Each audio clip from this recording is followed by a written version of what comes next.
د جبهه مقاومت ډلې مشر احمد مسعود غواړي چې له طالبانو سره سوله وکړي.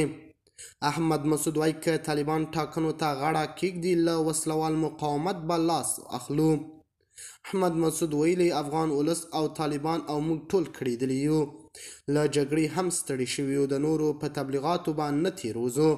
هغه ویلي باید موږ یو ټول شموله حکومت جوړ کړو. طالبانو تر دې مهاله د احمد مسعود دغه سوالو ته ځواب نه دی ویلی. د خرابات ټي وي چینل درنو لیدونکو سلام، ستړي مشئ، وخت مو بخیر. هیله لرم چې جوړ او روغ به په سر کې یادونه کوم که خرابات ټي وي چینل مو نه وي سبسکرایب کړئ. د نورو تازه خبرونو لپاره خرابات ټي وي چینل سبسکرایب کړئ.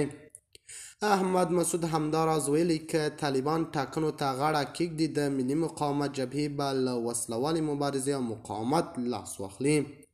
هغه پر دې جبهې د یو ځانګړې سیمې او خلکو د انحصار خبره هم رد کړه او ویل موږ د واک لپاره مبارزه نه کوو، ازادۍ لپاره مبارزه کوو. د افغانستان ستونزه د یو تن، یوې ډلې او قوم په وسیله نه حل کیږي.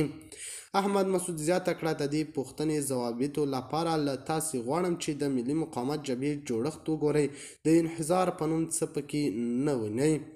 دا په داسې حال کې ده چې شاوخوا 2 اونۍ وړاندې د ملي مقاومت جبهې یو سرچینې چې غوښتل یې نوم یې وانخیستل شي بي بي سي سره خبرو کې پر دې جبهې د احمد مسعود د کورنۍ د انحصار او فساد یادونه کړې وه. دې سرچینې ویلي دغه 2 ښکارندو دا جبهه د پاشل کېدو له خطر سره مخ کړې ده.